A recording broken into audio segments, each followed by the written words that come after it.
Assalamualaikum warahmatullahi wabarakatuh. Perkenalkan, nama saya Taupan Pra Ramadan dari kelas Pinjas Bace. NPM saya 1921911113.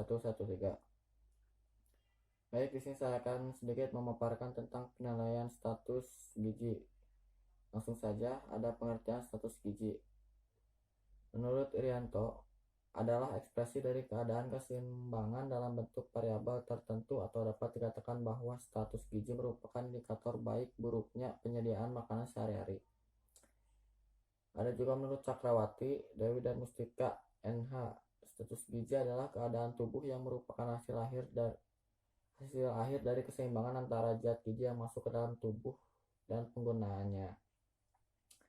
Ada juga Al-Matsir dalam istiannya Ari dan Rusiranti, status gizi adalah sebagai keadaan tubuh yang merupakan dari akibat dari konsumsi makanan dan penggunaan zat gizi dengan 4 klasifikasi, yaitu status gizi buruk, kurang, baik, dan lebih.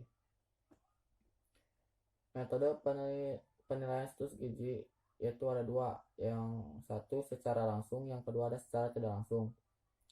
Secara langsung yaitu ada antropometri, yang kedua ada klinis, yang ketiga ada biokimia, yang keempat ada biofisik. Langsung saja kepada antropometri. Pengukuran antropometri adalah pengukuran terhadap dimensi tubuh dan komposisi tubuh. Pengukuran antropometri bertujuan mengetahui status gizi berdasarkan status ukuran menurut ukuran lainnya. Pengukuran antropometri dapat dilakukan untuk mengetahui status gizi dengan baik dan juga berbagai cara, yaitu massa tubuh, pengukuran linear atau panjang, dan juga komposisi tubuh.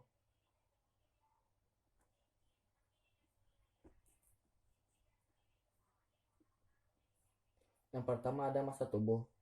Penimbangan dilakukan dengan pakaian seminim mungkin dan tubuh dalam keadaan tidak berkeringat. Kemudian itu menggunakan alat timbang berat badan standar dengan ketelitian sampai 100 gram. Yang kedua ada pengukuran linear atau panjang, yaitu tinggi badan. Pengukuran dilakukan dengan sikap berdiri tegak tanpa sepatu.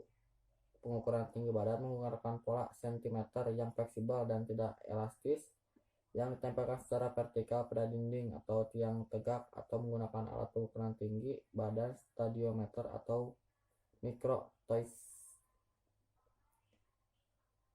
Selanjutnya ada panjang badan. Pengukuran panjang badan dilakukan pada balita berumur kurang dari 2 tahun atau kurang dari 3 tahun yang sukar untuk berdiri pada saat mengukur tinggi badan.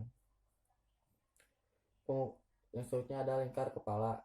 Pengukuran lingkar kepala biasanya dilakukan kepada anak untuk mendeteksi kelainan ukuran kepala besar dan ukuran kepala kecil.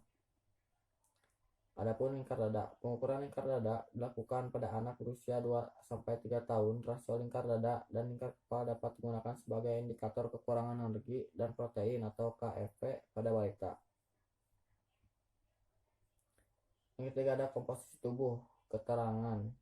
Yang pertama yaitu ada bisa mengukur otot bicep, yang kedua tricep, dan yang ketiga ada subscapula, dan keempat suprailaka. Baik, di sini saya akan mencontohkan pengukuran atau penilaian status gizi teman saya yang bernama Tita, yaitu umur 20 tahun, berat 47. Mari kita lihat hasil pengukurannya.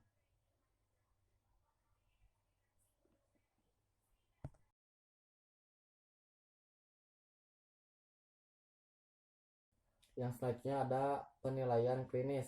Penilaian klinis atau pemeriksaan klinis adalah metode yang sangat penting untuk menilai status gizi masyarakat dengan menilai status jaringan epitel seperti kulit, mata, rambut, dan mukosa oral atau pada organ-organ yang terdekat dengan permukaan tubuh seperti kelenjar tiroid.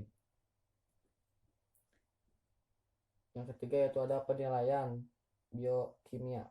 Penilaian biokimia atau pemeriksaan laboratorium biokimia dilakukan melalui pemeriksaan spesimen jaringan tubuh yaitu darah, urin, tinja, hati, dan otot yang diuji secara laboratoris, terutama untuk mengetahui kadar hemoglobin, ferritin, glukosa, dan kolesterol. Yang keempat ada penilaian biofisik. Penilaian biofisik atau pemeriksaan biofisik adalah penentuan status gizi berdasarkan kemampuan fungsi dari jaringan dan perubahan struktur dari jaringan. Adapun cara penilaian status gizi berdasarkan pengukuran antropometri, indeks massa tubuh IMT. Pertama itu untuk mengetahui status gizi orang dewasa berusia 18 tahun atau lebih. Kelebihan dari pengukuran ini yaitu pengukuran sederhana dan mudah dilakukan. Yang kedua, dapat menentukan kelebihan dan kekurangan berat badan. Adapun kekurangannya yaitu hanya dapat digunakan untuk menentukan status gizi orang dewasa usia 18 tahun ke atas. Yang kedua, tidak dapat diterapkan pada bayi, anak, remaja, ibu hamil, dan olahragawan. Yang ketiga itu tidak dapat digunakan untuk menentukan status gizi bagi orang yang menderita sakit edema, asites, dan hepatomegali. Adapun juga contoh menggunakan pengukuran IMT. Mari kita lihat.